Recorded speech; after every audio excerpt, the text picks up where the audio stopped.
Welcome to Compass Points, the weekly podcast for CompassKnox.com.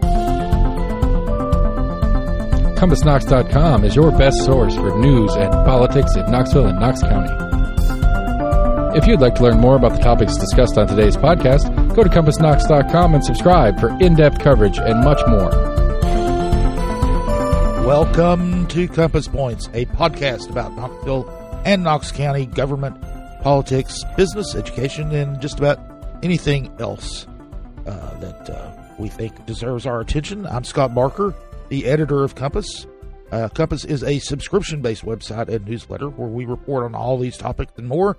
You can find us and subscribe at CompassKnox.com. Recording this today in the luxurious studios of Barbarian Productions in Rocky Hill, where producer Lord Seth Barber reigns supreme. Seth, how are you doing? And what's the outdated weather report? I kind of laugh at myself because I want to put the voice on and be like, today's weather is, but yeah, I don't know. It's been weird. Stormy and stuff, but it's been cool. Like that's what's been a little bit. I feel like it's usually already warm regularly by now. We had like a 40s overnight a couple nights ago, and we turned our heat back on for a second, and I thought that was a little extreme for Knoxville. So, I don't know. Well, it's May. I mean, it should be warm, right? So I'm saying it feels more like November, but yeah, right. but it still has the spring feel because all the plants are going crazy, and I don't know. Anyway, it's a nice day today. It's a little cool for mid-May, but we'll take it. I ain't gonna complain. Okay, well, one sure sign that it is actually spring is it is budget season. It is in full swing. That is most of what we're going to be talking about today. Various budgets and various government financial things going on. We'll be talking about the University of Tennessee's, the Knoxville campus's budget, which was approved by the their advisory board last Friday, and is going to be going on to the full board of trustees this summer for their consideration. The Greenheck Group, is holding a groundbreaking at Midway Business Park. They're the Wisconsin-based company that bought the whole shebang out there, and it's going to be a huge campus, one of the biggest business investments in East Tennessee's history, or at least in Knox County's history. We'll also talk about some of the impacts the decisions on the federal level. The National Endowment for the Arts clawed back a grant to Big Ears. We'll talk about the impacts of tariffs might have locally. Also, the housing and urban development cuts that the president has proposed in his budget, and what they might do if enacted locally. But we are going to start with the Knox County budget. Knox County Mayor Glenn Jacobs unveiled his budget last Monday. It's $1.119, might as well say $1.12 billion budget. Although they've had slow revenue growth, so there's modest spending increases, and only nothing huge coming out of the gate from the county. So, quick question: how does that 1.119 compare to what was last year's? Was 3.4% higher. Okay, I was just as a comparison. Yeah, and which for the record, the cities is about the same, but there's a big difference, and we'll get to that in a minute. Okay, but the Jacobs said that during his speech unveiling the budget that we got to live within our means, and he repeated that when he first ran for mayor, I said I would not raise property taxes, and I intend to keep that pledge, and he did. No property tax increase. In fact, the county hasn't had one since 1999. So we're working in our second quarter century without a property tax increase in Knox County. Now, the growing population and the things that go with that, added businesses, things like that, have kind of allowed the county to do that. However, it's inflation eats into this all the time too. So you've got growth on the plus side, you got inflation, on the minus side, and you have the county's increasing debt load. Some of those decisions, though, were made back in the Ragsdale administration 25 years ago. So or 20 years ago, and so those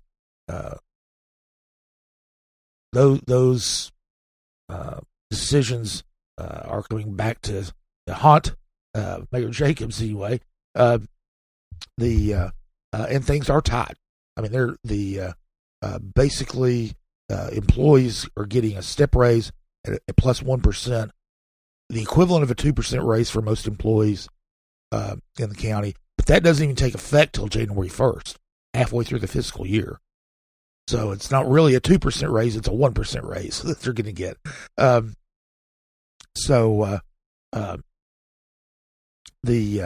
Again, it always bears repeating. The school system accounts for almost 2/3 of the budget. The school's budget is $700.5 million. So they have school board, the school system budget, and the revenue streams that feed it. You're going to have about $21 million in new revenue to spend there. That's all going to go. We talked about this last week. That's going to go to staff and teachers. But the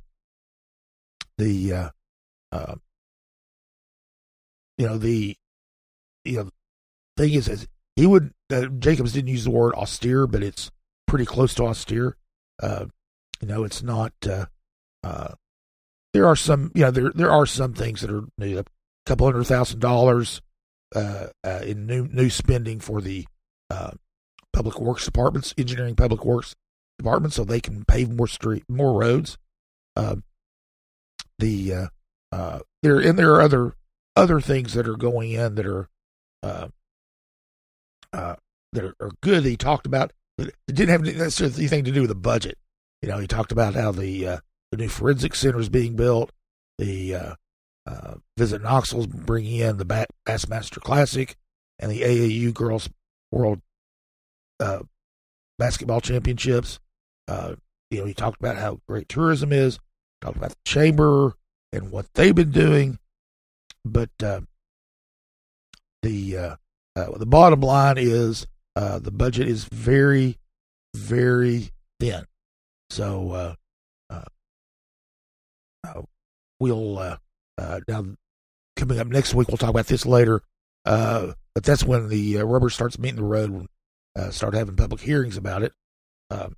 The city, on the other hand, we talked about the city's budget last week. They've had more flexibility. The city has raised property taxes periodically in the last 25 years, unlike the county, and they have a little bit more flexibility in their budgets. Their employee raises are the standard ones, 2.5% for general government employees, 4.5% plus step increases for firefighters and police officers. So and plus they're able to actually make a huge payment on the convention center debt. So that's city and county budgets are kind of apples and oranges because of the different things they fund. As I said, the city doesn't have to pay for a school system. County doesn't have to pay for a fire department. There's all kinds of things, but the county will probably, county commission will probably go along with it. One thing is whenever you propose a budget and there's not a property tax increase, you're pretty much going to get approval from the legislative body, at least in East Tennessee. So we'll be obviously following the county budget as that process goes. The we did do a couple of stories this past week on impacts from the federal level. President Donald Trump, his administration has talked about deep funding cuts to the Department of Housing and Urban Development, which would have significant impacts here if it passes in Congress. The two programs that the city and the county get several $1 million from are the Home Investment Partnerships and Community Development Block Grants. And they do provide most of the federal funding for housing, for affordable housing. And so this year, for example, the city has some leftover funds from previous years, but they've got almost $7 million in HUD funds that they're going to be able to use this year. The new funding is from HUD is less than that. It's more like it's closer to 1 or 2.7 million. But they're not going to get if they don't get that funding next year, then affordable housing construction won't grind to a halt because the city uses some of its own funds as well. But that's a lot of money. Those funds, most of those funds, about 84% of the HUD money that comes to Knoxville is spent on affordable housing funding. And we've talked about this before. In order to provide affordable housing, new construction, you have to have incentives on the front end to reduce the amount of money you have to borrow if you're the developer. And these funds were mostly used for that. They're also used for weatherization and greater efficiency in homes for low income households. That would go away. It'd be the one thing that's interesting is everyone you talk to in the government they're very guarded in what they say. They don't want to draw the ire of the administration. But one of the people I talked to was Alvin Nance, who is the CEO of development for LHP Capital, and they build and manage affordable housing projects. And one of the things that he said was, we've got this huge shortage in affordable housing. There's not enough money now, and that obviously that will have a detrimental effect on that. And especially one of the things that they're going to do, in addition to that, those two primary funding sources, and that's significant enough. They're also talking about taking these Section 8 rental and all other rental assistance programs from the ending those at the federal level, giving the states a block grant with considerably less money, and letting states do what they want to do with it as far as housing goes. Now, that would be a tremendous come with tremendous risks to people who are living on the edge. About 4,200 people in Knoxville use Section 8 vouchers, and if there's a significant reduction in that rental assistance, there's a significant increase in the risk of those people becoming homeless, because lack of affordable housing is one of the primary reasons people are homeless. And talked to Aaron Reed at the city county joint office on housing stability, and she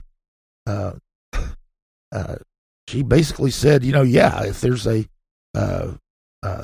and these cuts could put more of a burden on the system that is in place now to provide services to homeless individuals, especially if it also ends up cutting the homelessness assistance programs, which is likely as well.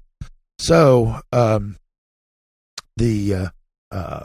so they'll be cutting homeless services and the programs that prevent people from going into homelessness. So that's a very critical situation for people who are in the in that arena.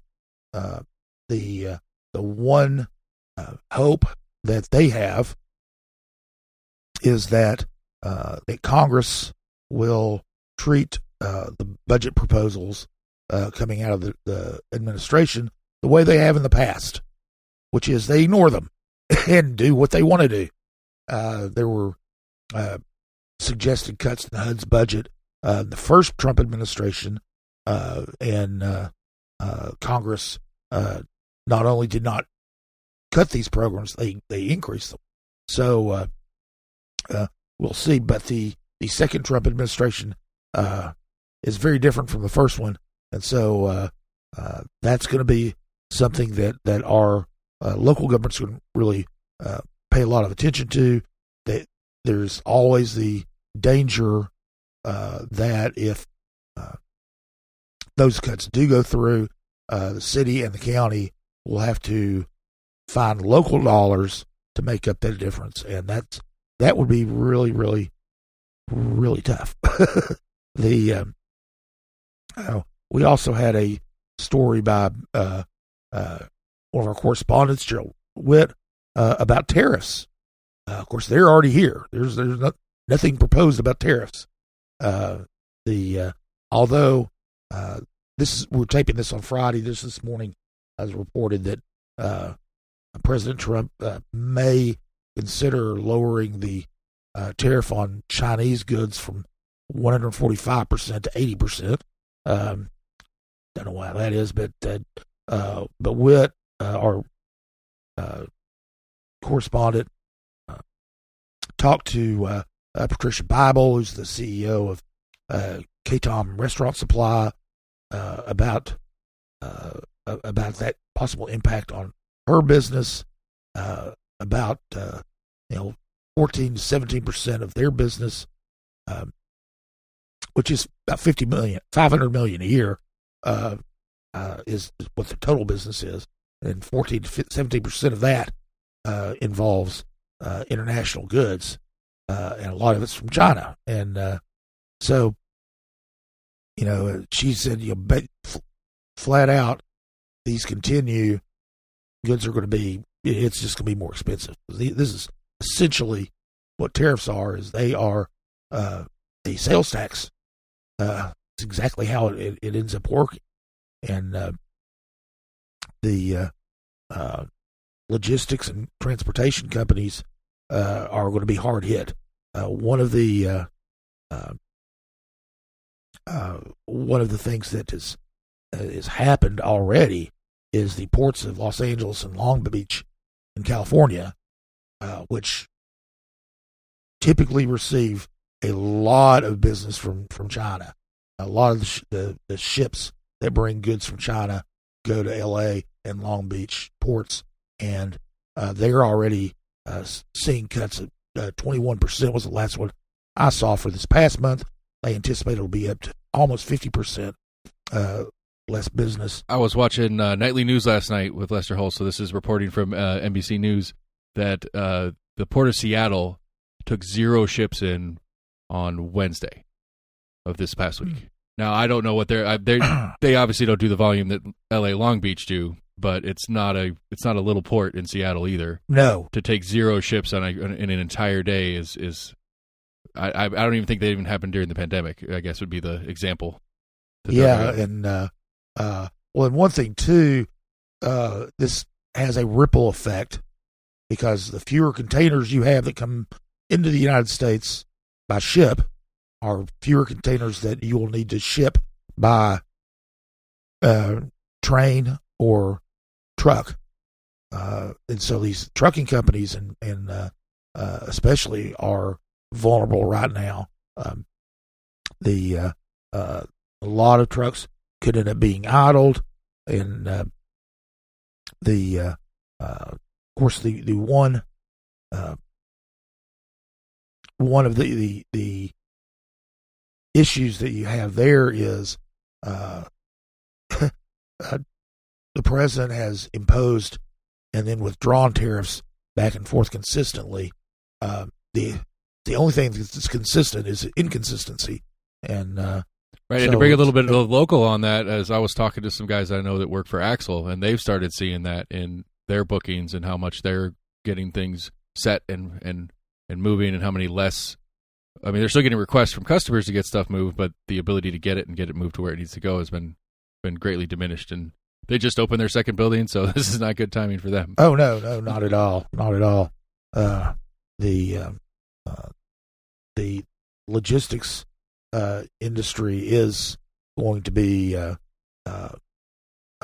hurt almost as much as consumers. So we'll obviously we will continue to follow those impacts of the tariffs. Of course, following the tariffs is like watching a tennis match. Sure, it's really. Hey, we could work one silver lining in here. Some of the 40 traffic may cut down a little bit, and maybe a little easier to move around on 40 with less trucks moving around. I'll tell you one thing. I was coming from North Knoxville to West Knoxville this morning for this podcast, and traffic was backed up, bumper to bumper, backed up all the way downtown. Okay. And I ended up getting off and coming the back roads over here to not a silver lining, wishful thinking. Maybe it would have been a better word for that. well, you still have people wrecking. Yeah, we do. The another casualty of the things at the federal level is one thing that is Big Ears Festival, which the National Endowment for the Arts is changing their grant policy. They're pulling back on numerous grants. One of them was a $25,000 grant that Big Ears gets. Big Ears is a nonprofit, and one of our other correspondents, Matthew Everett, talked to Ashley Capps, the founder of Big Ears, and actually $50,000 ended up being withdrawn of their support. They had two $25,000 grants. So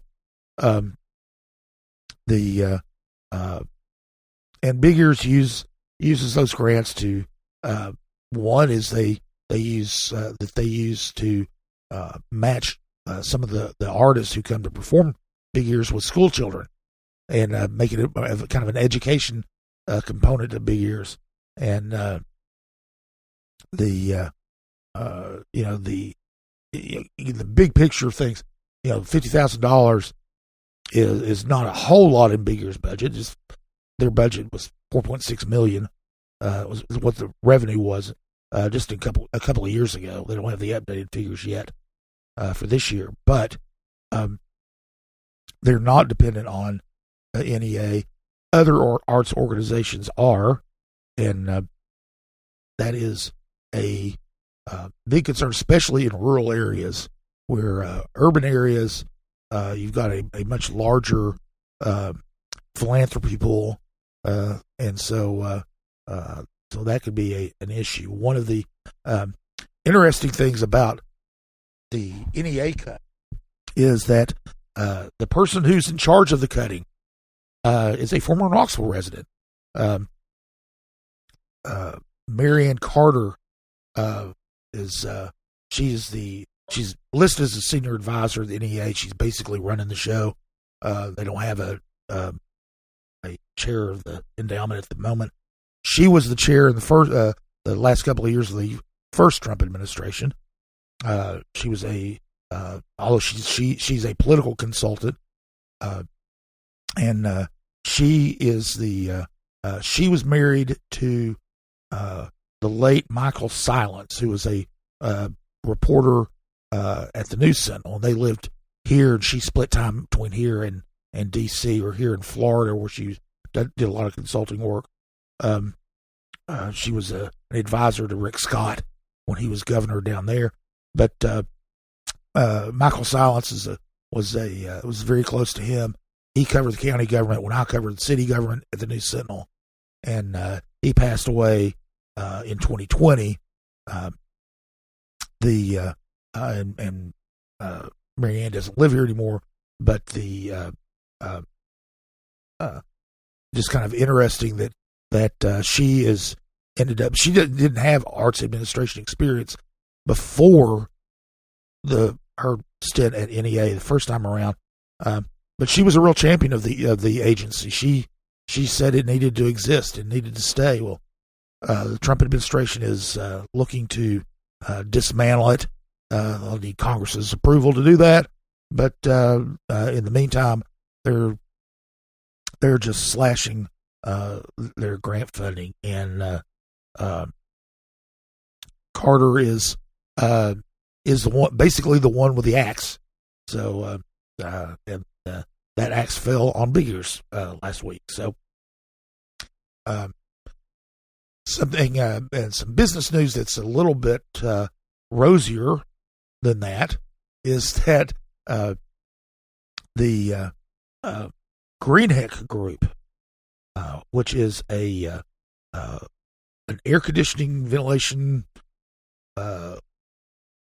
manufacturer based in Wisconsin, and they bought the entire Midway Business Park in East Knox County, and they are held a groundbreaking on Friday. Actually, held it just as we were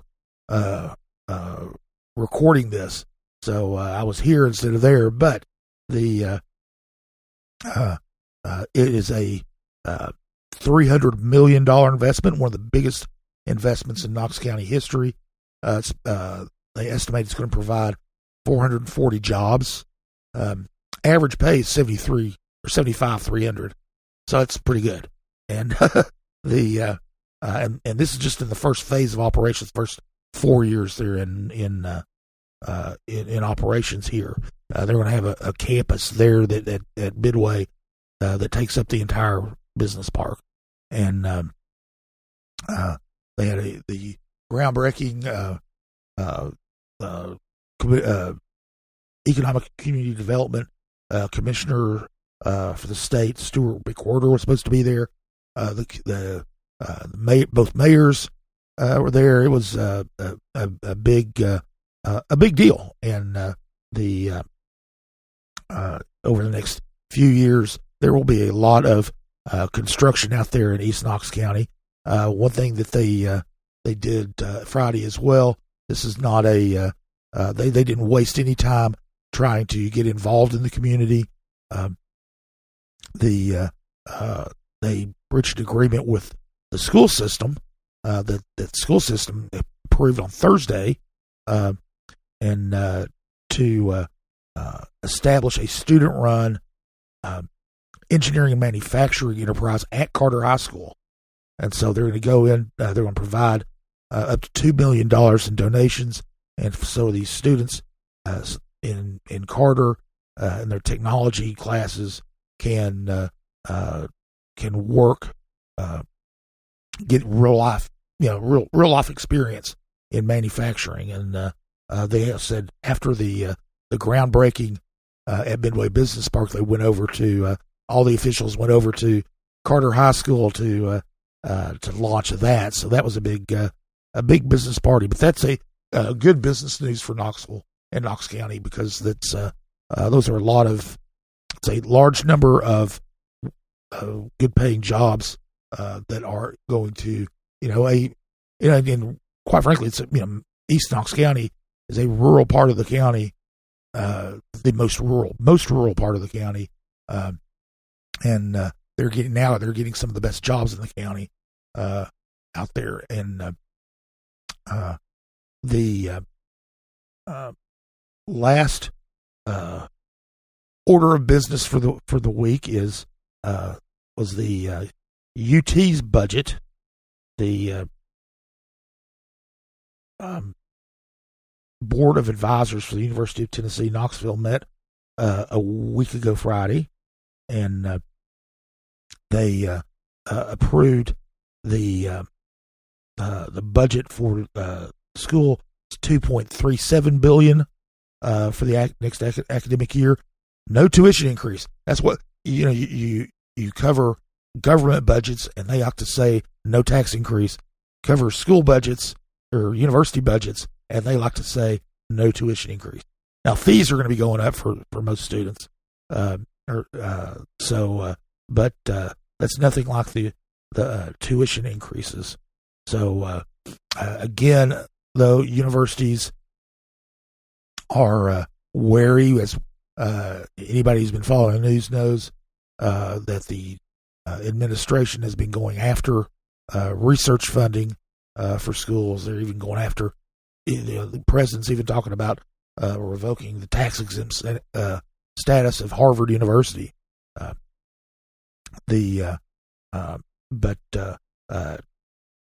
When the advisory board met, UT Chancellor Donde Plowman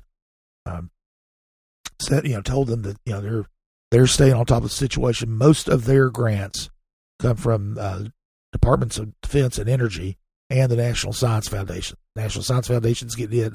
The energy and defense, especially defense, isn't going to be touched. But they're paying attention to that. They've got they think that they have the effect won't be that great this year, but they are prepared if it does. I think they have enough in reserve to make up for a lot of that. And then the Plowman talked about some other things that they've got going. The partnership with Arizona State on online learning, partnership with Volkswagen, and then the partnership with the Michigan State University on the turf grass for the World Cup pitches in 2026. So, and an update on some of the construction projects. They've got two dorms that will be coming online in the fall, and will bring a lot of new beds for the campus, and they need it because the UT continues to grow. They're getting close to their 40,000 student enrollment level, their target that President Randy Boyd has set, and they're getting close. So we will, like I said before, the budget now goes to the Board of Trustees, and there's their annual meetings this summer, and we'll check back in there to see if they approve it, and yes, they usually do. So that was the week that was. There was other news as well. We covered a lot more than just those things. If you go to CompassKnox.com, you subscribe, then you will be able to keep up with those things. We have condensed stories on the website, brief features in the newsletter. So check us out if you want to keep up with what's going on in Knox County, Knoxville.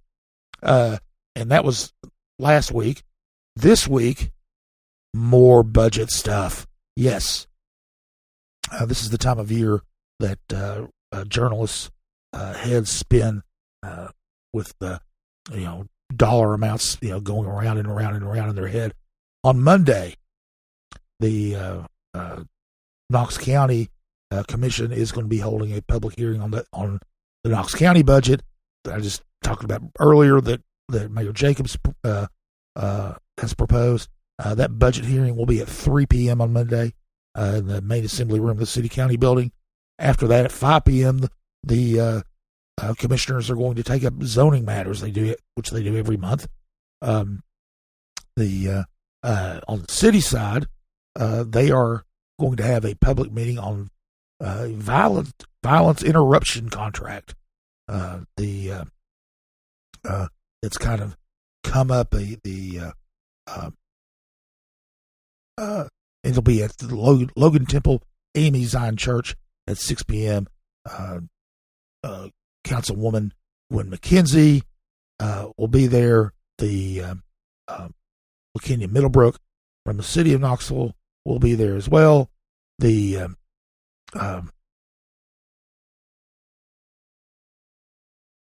they're going to be talking about the new violence interruption contract that will be on City Council's agenda Tuesday, 6 p.m. When they meet. They'll be considering that. That'll cap a long day Tuesday for city government.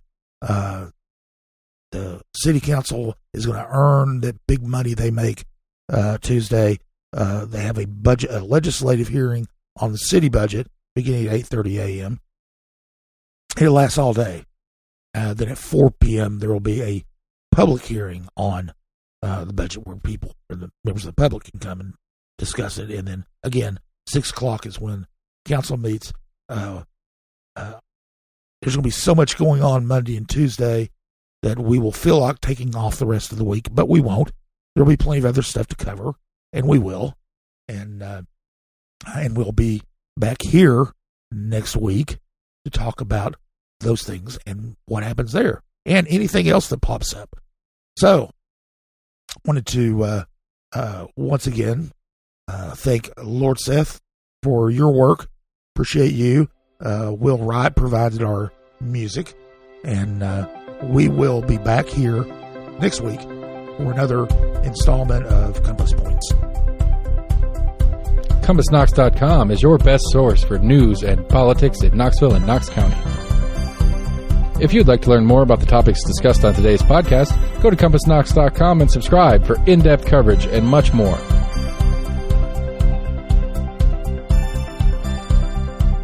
And many thanks to William Wright for composing our theme song. Compass Points is a partnership of Barking Shark Media and Barbarian Productions, and recorded by Lord Seth A. Barber at Barbarian Studios, Knoxville, Tennessee.